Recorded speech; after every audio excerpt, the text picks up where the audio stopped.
Hello दोस्तों, आप सभी का अपने YouTube channel best education centre में हार्दिक स्वागत है।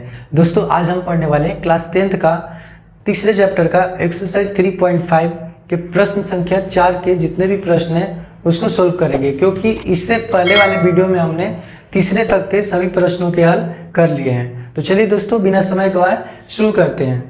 दोस्तों, प्रश्न संख्या 4 है कि निम्न समस्याओं में रैखिक समीकरणों के युग्म बनाइए, यानी आपको रैखिक समीकरण के पेयर बनाने हैं और उनके हल यदि अस्तित्व का मतलब अगर अद्वितीय हल प्राप्त हो तो किसी भी बीजगणितीय विधि से ज्ञात कीजिए। यानी कि यहाँ पर कोई प्रतिबंध नहीं है। वैसे एग्जाम में भी आपको ऐसे प्रश्न में कोई प्रतिबंध नहीं होता। आप विलोपन विधि से कर सकते हैं, प्रतिस्थापन विधि से कर सकते हैं, वज्र गुणन विधि से कर सकते हैं, जो आपके लिए आसान लगे उस विधि से कर सकते हो। ठीक है, तो दोस्तों पहला प्रश्न है कि एक छात्रावास के मासिक व्यय, एक छात्रावास है उसके मासिक व्यय यानी महीने का जो खर्च का एक भाग नियत है, यानी कि आपको फिक्स उतना तो पेमेंट करना ही करना है और शेष इस पर निर्भर करता है कि छात्र ने कितने दिन भोजन लिया है, यानी कि एक छात्र कितने दिन भोजन करता है। ठीक है, तो उसका खर्च अलग से लिया जाएगा। ठीक है, जब एक विद्यार्थी ए, ठीक है, एक विद्यार्थी ए है वो 20 दिन भोजन करता है तो 1000 रुपये छात्रावास के व्यय के, यानी कि जो ए है स्टूडेंट वो 20 दिन भोजन करता है और टोटल जो खर्च है पूरा नियत और भोजन दोनों का मिलाकर 1000 रुपये देता है।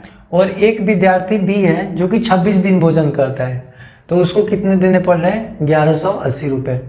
तो जो फिक्स व्यय है उस छात्रावास का वो हमें ज्ञात करना है और प्रतिदिन भोजन का मूल्य ज्ञात करना है। तो सबसे पहले हम रैखिक समीकरण बनाने की कोशिश करते हैं। दोस्तों, जो हमें ज्ञात करने उसको मान लेंगे। माना कि छात्रावास का ठीक है नियत व्यय बराबर x। ठीक है, इसको आप ऐसे लिख लो बराबर x रुपीस। और जो प्रतिदिन, ठीक है, प्रतिदिन भोजन का व्यय, ठीक है, या मूल्य कह सकते हो, भोजन का मूल्य कितना है? y रुपया है। तो अब प्रश्न से आते हैं। दोस्तों, प्रश्न में क्या लिखा गया है? अब प्रश्न के दो जो है लाइंस को ध्यान से आपको चूज करना है। दोस्तों, आप देख सकते हो कि यहाँ पर एक लाइन है कि जब एक विद्यार्थी ए को 20 दिन भोजन करता है तो उसे 1000 रुपये व्यय करना है। तो यहाँ से आपको एक पॉइंट मिलेगा। दूसरा पॉइंट यहाँ पे है कि एक विद्यार्थी बी को 26 दिन भोजन करता है तो उसको छात्रावास के व्यय के लिए 1180 रुपये अदा करने पड़ते हैं। तो इस दो लाइन से जो है हमें दो इक्वेशन प्राप्त हो जाएगा। तो दोस्तों, नियत व्यय तो फिक्स है, यानी x तो फिक्स है। ठीक है, यहाँ पर लिख लेते हैं प्रश्न से a के लिए, है ना, a के लिए नियत तो फिक्स है। अब उसने 20 दिन भोजन किया है तो एक दिन का y रुपया है तो 20 दिन का क्या हो जाएगा? 20y बराबर कितना देना पड़ रहा है उसे? 1000। ठीक है, उसी प्रकार से जब आप b के लिए आओगे यहाँ पे सोल्व करने तो b के लिए भी तो x फिक्स है ना, और ये कितने दिन भोजन करता है? 26 दिन। तो एक दिन का y है तो 26 दिन का क्या हो जाएगा? 26y। और टोटल कितने देने पड़ रहे हैं? 1180 रुपये। तो ये दो समीकरण हो गए।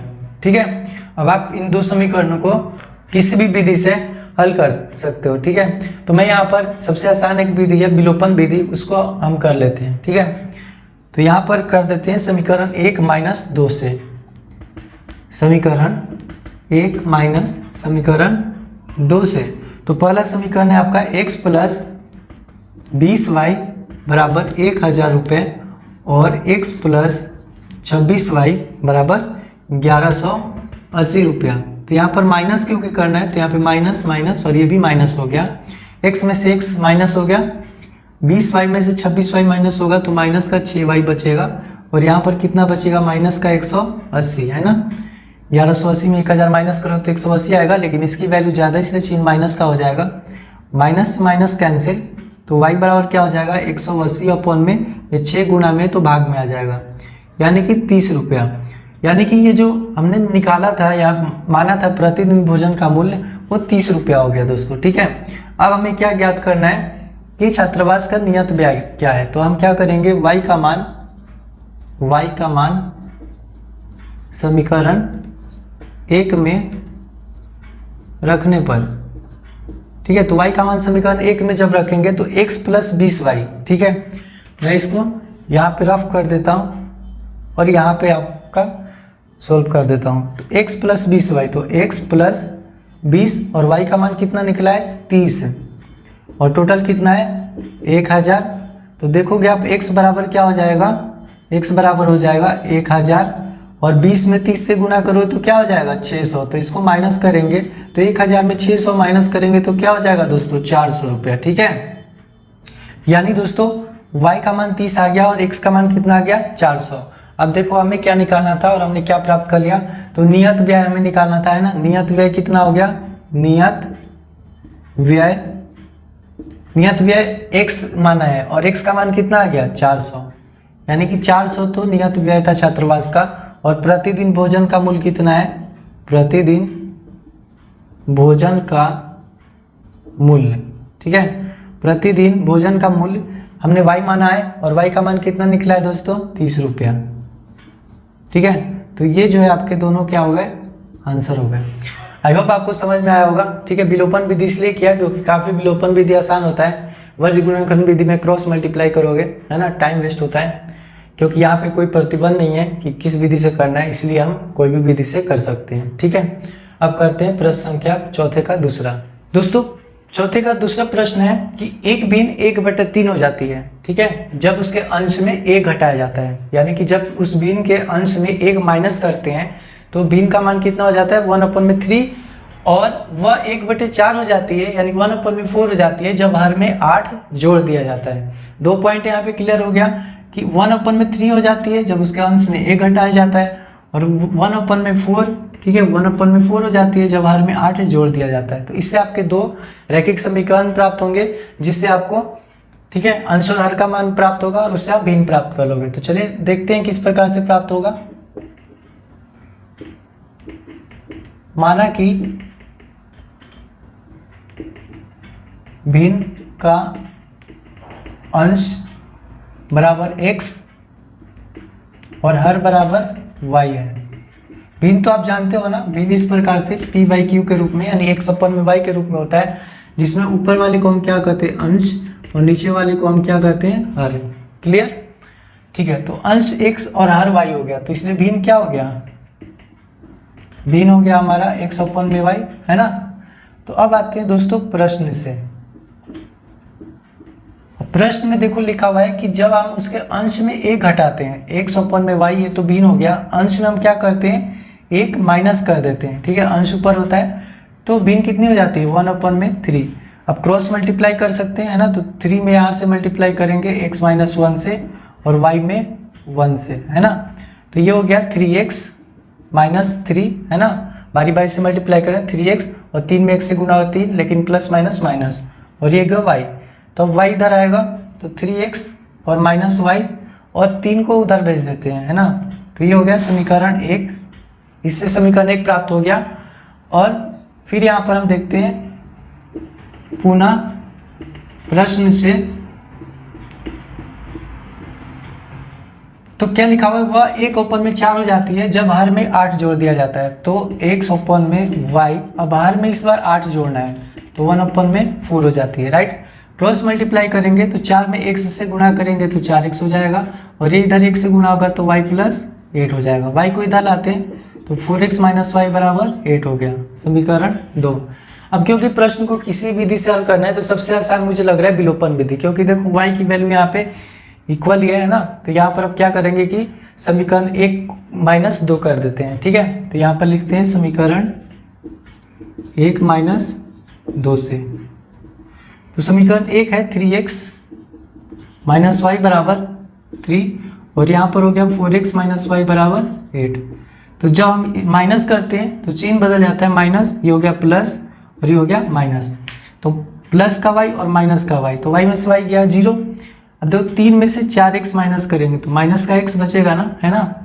और इधर 3 में से 8 माइनस करेंगे तो माइनस का 5, ठीक है, क्योंकि 8 में से 3 माइनस करेंगे तो 5 होगा, वैल्यू इसकी ज़्यादा है इसलिए चिन्ह इसका माइनस का होगा। अब देखो माइनस से माइनस कट गया तो x बराबर क्या बच गया 5। क्लियर। अब यहाँ पर क्या करते हैं कि x का मान समीकरण किसी में भी रख लो, समीकरण 1 में रख लेते हैं। समीकरण 1 में रखने पर, तो समीकरण 1 में रखते हैं 3x माइनस वाई, तो 3 और x का मान कितना है 5, माइनस वाई बराबर कितना दिया गया है 3, समझ रहे हो ना। 3x माइनस वाई है तो 3 और x का मान 5 है तो 3 गुणा 5 कर दिए, माइनस वाई बराबर 3, ठीक है। माइनस वाई बराबर 3 और ये 3 5 15 प्लस का इधर जाके माइनस का हो जाएगा, ठीक है ना। तो माइनस वाई बराबर क्या हो जाएगा माइनस का 12, 3 में से 15 माइनस करेंगे तो ठीक है माइनस का 12, माइनस से माइनस कट गया तो y बराबर क्या हो गया 12। तो x बराबर 5 हो गया और y बराबर 12, लेकिन हमें क्या बताना है भिन्न ज्ञात करनी है। तो भिन्न क्या है दोस्तों x अपन में y है ना, तो इसलिए जो हमारा आंसर होगा, क्योंकि हमें भिन्न बताना है, तो आंसर आपका क्या हो जाएगा x अपन में y, और x का मान कितना है 5 और y का मान कितना है 12, तो 5 अपन में 12 जो है आपका प्रश्न का आंसर है, ठीक है क्लियर। दोस्तों तीसरा प्रश्न है कि यश ने एक टेस्ट में 40 अंक अर्जित किए, ठीक है। एक टेस्ट हुआ जिसमें टोटल 40 अंक प्राप्त किया, कैसे, जब उसे प्रत्येक सही उत्तर पर, यानी जितने भी सही उत्तर दिए उस पर 3 अंक मिले और अशुद्ध उत्तर पर 1 अंक की कटौती की गई है। आगे कि यदि उसे सही उत्तर पर 4 अंक मिलते और अशुद्ध उत्तर पर 2 अंक कटते तो यश को 50 अंक प्राप्त हो जाता है ना।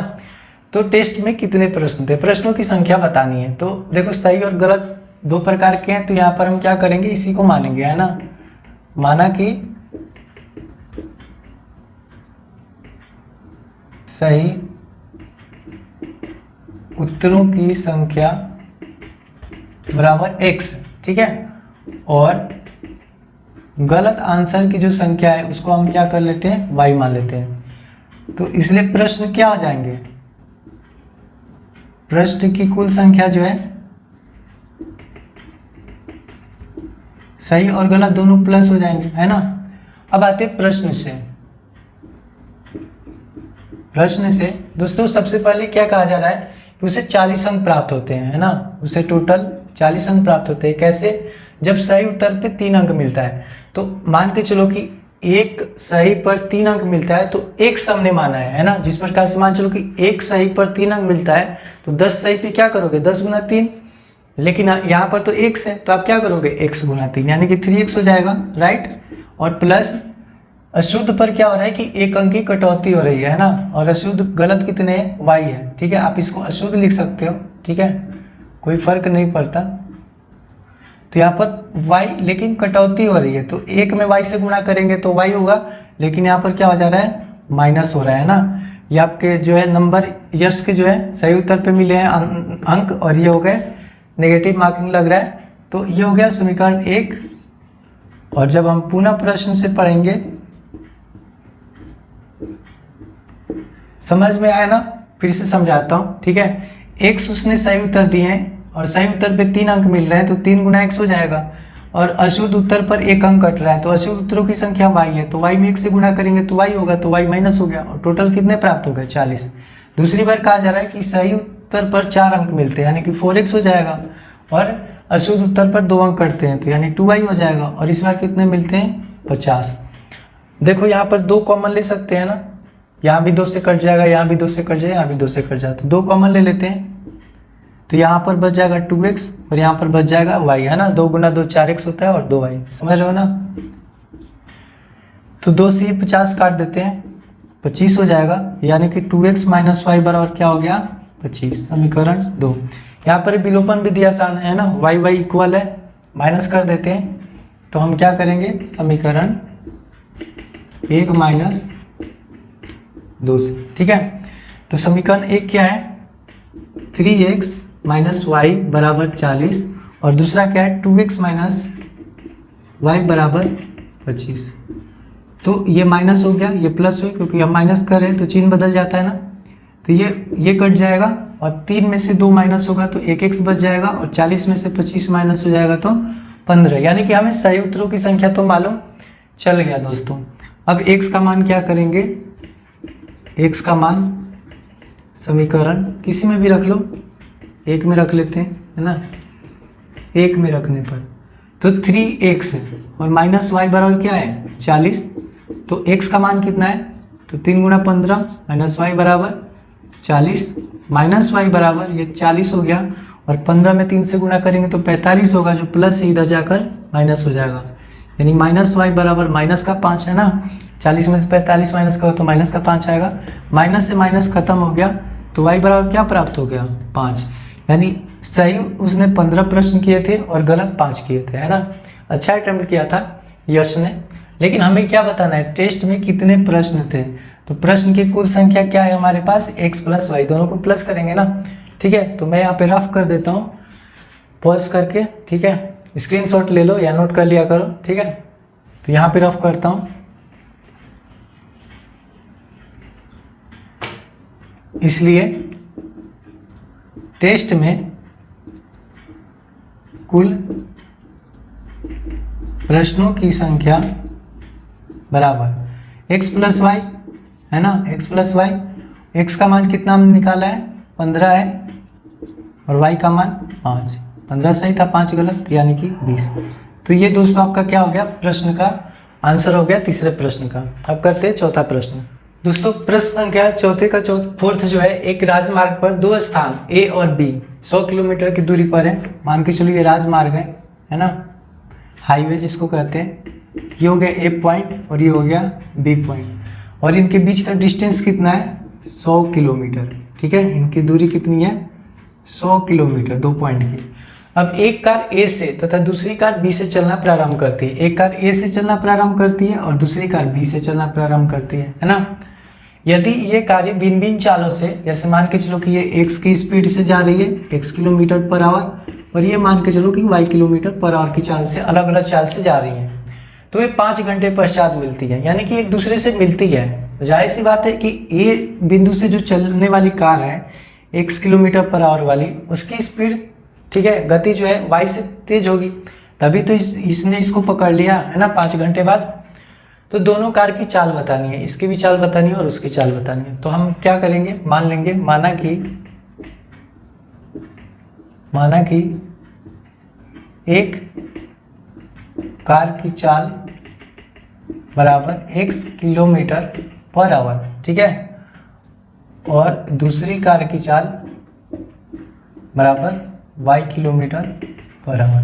समझ जाओ ना। अब देखो कंडीशन क्या है कि 5 घंटे, ठीक है, 5 घंटे पश्चात मिलती है। तो 5 घंटे में इन दोनों ने कितनी दूरी तय की, हम ये ज्ञात करेंगे, है ना। तो समय दोस्तों दिया हुआ है यहाँ पे, समय बराबर 5 घंटा, ठीक है, 5 घंटा दिया गया है। तो आपको मालूम होगा, ठीक है, कि दूरी बराबर क्या होता है, दूरी बराबर चाल और गुना समय होता है ना। दूरी बराबर चाल गुना समय। जैसे मान चलो कि आप बाइक चला रहे हो, 60 की स्पीड से चला रहे हो, तो 2 घंटे में तो 60 गुना 2 करोगे ना, ठीक है, वही यहाँ पर है। तो यहाँ पे प्रश्न से देखते हैं, प्रश्न से दो, जब ये 5 घंटे चलाएगी तो x की स्पीड है, तो चाल हो गया x गुना 5, है ना। तो 5x, और दोनों एक दूसरे को जब क्या करेंगे, जब ये स्पीड से जाएगी कार, ये वाली कार, तो इनके बीच में गैप धीरे धीरे कम होता जाएगा, तभी तो ये x वाली y को 5 घंटे बाद पकड़ लेती है ना, यानी कि माइनस करेंगे। उसी प्रकार से y भी अपनी स्पीड से जाएगी, तो भी 5 घंटे में कितनी जाएगी 5y, और टोटल कितना है 100, है ना, क्योंकि ये गैप जो है 100 का है, ये गैप ही तो धीरे धीरे कम हो जाएगा। अब ये इन दोनों में 5 कॉमन ले सकते हैं ना, तो यहाँ पर x माइनस वाई बराबर 100 हो गया। आप इसको काट सकते हो, है ना, 20 बार में कट जाएगा, 20 में 100, और यहाँ पर x माइनस वाई बराबर क्या हो गया 20। ये हो गया समीकरण 1। अच्छा, अब दूसरा कंडीशन है कि अगर मान के चलो कि ये दोनों एक ही डायरेक्शन में जाते हैं, जैसे एक कार इधर जाती है और दूसरी कार इस साइड से आती, तो दोनों आपस में क्या होते हैं, यहाँ पे दोनों की स्पीड ऐड हो जाएगा, है ना। आप देखोगे, जैसे मान के चलो कि आप एक ट्रेन से जा रहे हो, ठीक है, या बाइक से जा रहे हो या बस से जा रहे हो, तो जो सामने से अगर बस आती है ना तो लगती है काफ़ी स्पीड में है, या ट्रेन आती है तो, लेकिन जब वही आप एक ऐसी ट्रेन, जो दोनों ट्रेन एक ही डायरेक्शन में जा रही हैं, ठीक है, एक ही दिशा में जा रही हैं, और मान चलो कि आपकी ट्रेन की गति धीमी है और जो बगल वाली ट्रेन है उसकी गति जो है तेज़ है, फिर भी लगता है कि जैसे कोई ज़्यादा तेज़ नहीं जा रहे हैं। क्यों?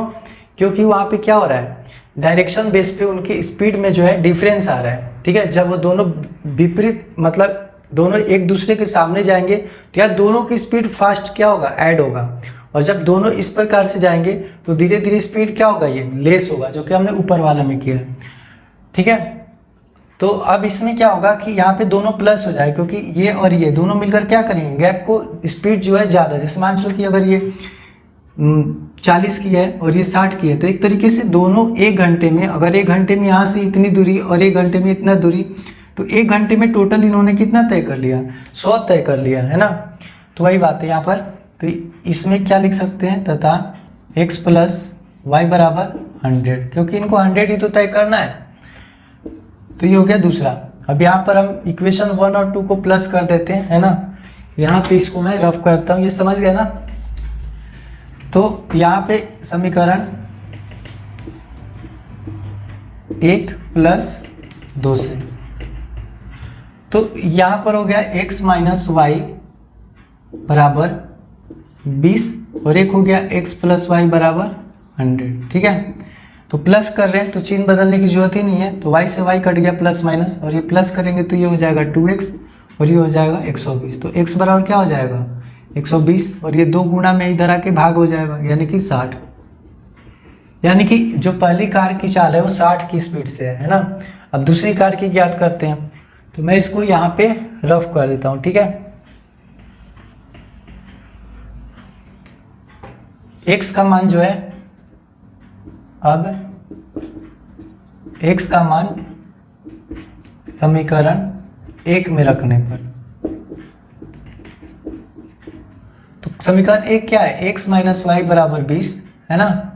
x माइनस वाई बराबर 20, x का मान कितना है 60 और माइनस वाई बराबर 20, तो माइनस वाई, देखो दोस्तों ये प्लस 60 है, इधर आके माइनस 60 हो जाएगा, तो कितना प्राप्त हो जाएगा, माइनस वाई बराबर 20 में से 60 माइनस होगा तो माइनस का 40, है ना। यानी कि y बराबर क्या प्राप्त हो गया, 40 किलोमीटर पर आवर। तो यही जो है कार की चाल है, जो दूसरी वाली है जो बी पॉइंट से चल रही है, उसकी गति जो है 40 की है और पहले वाले की स्पीड फास्ट है 60 की है ना। दोस्तों प्रश्न संख्या 5 है कि एक आयत का क्षेत्रफल 9 वर्ग इकाई कम हो जाता है ना। आयत का क्षेत्रफल क्या होता है, लंबाई गुना चौड़ाई। तो आयत का क्षेत्रफल 9 वर्ग इकाई कम हो जाता है कब, जब यदि उसकी लंबाई 5 इकाई कम कर दी जाती है और चौड़ाई 3 इकाई बढ़ा दी जाती है। ठीक है, और यदि हम लंबाई को 3 इकाई और चौड़ाई को 2 इकाई, यानी दोनों को अगर बढ़ा दें तो उसके क्षेत्रफल में जो है 67 वर्ग इकाई जो है वृद्धि हो जाती है। तो हमें आयत की विमाएं, यानी कि आयत के जो लंबाई और चौड़ाई है वो ज्ञात करनी है। तो हमें वही मानेंगे, माना कि आयत की लंबाई बराबर x, ठीक है, x इकाई, क्योंकि यहाँ पे तो सेंटीमीटर मीटर दिया नहीं गया है, सभी जगह इकाई यूज किया गया, तो x इकाई लिखेंगे और चौड़ाई को क्या मान लेंगे, y इकाई। तो इसलिए आयत का क्षेत्रफल क्या हो जाएगा, आयत का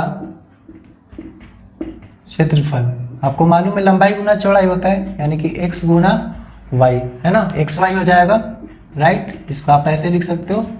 अब आते प्रश्न से, देखो यहाँ पे आयत का क्षेत्रफल 9 वर्ग इकाई कम हो जाता है यदि उसकी लंबाई में 5 इकाई कम कर दी जाती है, चौड़ाई में 3 इकाई बढ़ा दी जाती है। तो यहाँ से एक आपका समीकरण प्राप्त हो जाएगा। देखो लंबाई में 5 इकाई कम करना है, यानी कि x माइनस 5, और चौड़ाई, लंबाई गुना चौड़ाई होता है ना, तो चौड़ाई में 3 इकाई बढ़ा देते हैं, यानी y प्लस 3। तो कितना हो जाता है, ये तो हो गया पहले का क्षेत्रफल, है ना, x गुना वाई बराबर xy। लेकिन जब हमने लंबाई में 5 कमी कर दी और चौड़ाई में 3 बढ़ा दी, तो 9 वर्ग इकाई कम हो जाता है, यानी xy माइनस 9 हो जाता है। क्लियर। अब इसको मल्टीप्लाई करेंगे तो x में y से गुना करेंगे तो xy, फिर x में 3 से गुना करेंगे तो प्लस का 3x, माइनस 5 में y से गुना करेंगे तो माइनस का 5y, और माइनस 5 में 3 से गुना करोगे तो माइनस का 15, है ना। ये हो गया xy और माइनस 9। अब देखो xy इधर भी पॉजिटिव है, यानी प्लस में, इधर भी प्लस में है, तो हम इसको ऐसे काट सकते हैं, है ना। तो अब यहाँ पर बच गया 3x माइनस 5y। अब देखो यहाँ पे माइनस 9 है और ये माइनस 15 जो है उधर जाके प्लस का 15, तो 3x माइनस 5y बराबर क्या प्राप्त हो गया, 15 में से 9 गया तो 6। ये हो गया समीकरण 1। इतना क्लियर। अब आते हैं पुनः प्रश्न से। तो अगला कंडीशन ये है कि यदि हम लंबाई को 3 इकाई और चौड़ाई को 2 इकाई बढ़ा दें, है ना, यदि हम लंबाई को 3 इकाई और चौड़ाई को 2 इकाई बढ़ा दें तो क्षेत्रफल में क्या हो जाता है, 67 वर्ग इकाई की वृद्धि हो जाती है। तो यहाँ पे देखते हैं लंबाई को हम क्या करते हैं 3 इकाई यानी x+3 और गुणा चौड़ाई में भी 2 इकाई यानी y+2, तो कितना हो जाता है, क्षेत्रफल से 67 वर्ग इकाई जो होता है अधिक हो जाता है। क्लियर, गुणा करते हैं तो यहाँ पर हो जाएगा xy, 2 में x से गुणा करेंगे तो 2x, यहाँ पे +3y और 3 में 2 से गुणा करेंगे तो 6, इधर हो गया xy और प्लस 67, xy प्लस का कट गया, है ना, यहाँ बच गया 2x प्लस 3y बराबर, ये 6 उधर जाके माइनस हो जाए तो 67 माइनस 6 कितना हो जाएगा, 61। ठीक है, 67 में से 6 माइनस करो तो 61 हो जाएगा। ये हो गया समीकरण 2। अब आप इसको किसी विधि से भी कर सकते हो, है ना, विलोपन विधि से ही कर लेते हैं। तो क्या करना है कि देखो यहाँ पर 3x है, यहाँ पे 2x है, यहाँ पे 5y, यहाँ पे 3y, यानी बराबर कोई भी नहीं है, तो बराबर करना होता है ना विलोपन विधि में।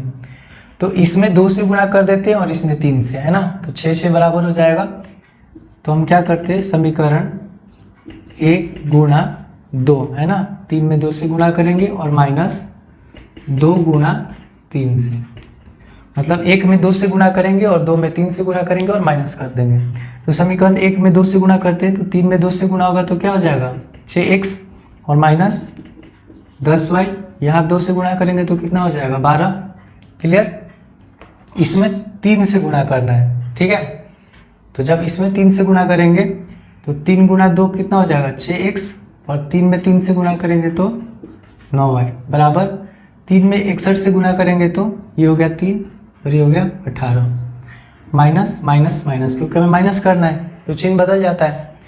तो इस प्रकार से 6x से 6x माइनस हो गया। अब ये दोनों माइनस में हो गए तो 10 और 9 कितना होता है, 19 हो जाएगा, तो -19 का y, और यहाँ पर ये माइनस है प्लस है तो माइनस प्लस माइनस हो जाता है।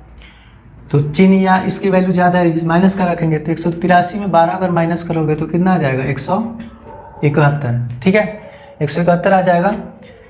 तो y बराबर क्या हो जाएगा, -171 अपॉन में माइनस का 19, तो माइनस से माइनस खत्म, और 19 का टेबल 9 बार पढ़ोगे तो 171 आ जाता है ना। तो y बराबर क्या हो गया दोस्तों, y बराबर 9 हो गया।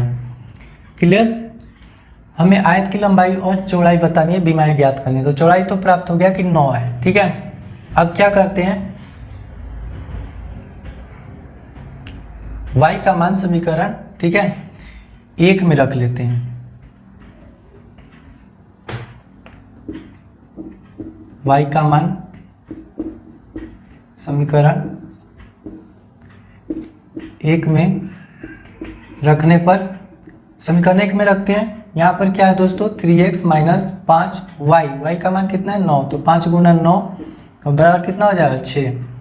तो 3x बराबर क्या हो जाएगा 6, और ये माइनस में इधर आके प्लस में 9 5 45, x बराबर क्या हो जाएगा 45 और 6 कितना होता है 51, है ना। इसका भी काम खत्म।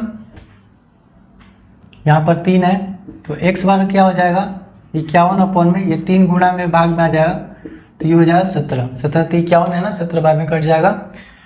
तो इस प्रकार से लंबाई बराबर, लंबाई जो है आयत का लंबाई जो है x हमने माना है और x का मान कितना आ गया 17 इकाई, और चौड़ाई बराबर हमने y माना है और ये कितना है 9 इकाई। ठीक है, ये आपका आंसर हो गया। लंबाई जो है 17 इकाई और चौड़ाई जो है 9 इकाई। आप चेक करके देख सकते हो, यही आपका आंसर होगा। ठीक है, तो ये था हमारा आज का एक्सरसाइज 3.5 के बाकी जो प्रश्न बच गए थे उसका सॉल्यूशन। आई होप आपको ये काफ़ी अच्छे से क्लियर हो गया होगा जितने भी प्रश्न आज हमने करवाए हैं। अगर आपको वीडियो पसंद आया होगा तो लाइक ज़रूर करना, और चैनल सब्सक्राइब नहीं किए हैं तो चैनल को सब्सक्राइब कर लीजिएगा और बेल आइकन प्रेस कर लीजिएगा, ताकि जो भी मैं वीडियो नया अपलोड करूं आपको नोटिफिकेशन मिले और आप उसको आसानी से पढ़ पाओ। तो फिर मिलते हैं अगली क्लास में प्रश्नावली 3.6 के साथ में। तब तक के लिए जय हिंद दोस्तों।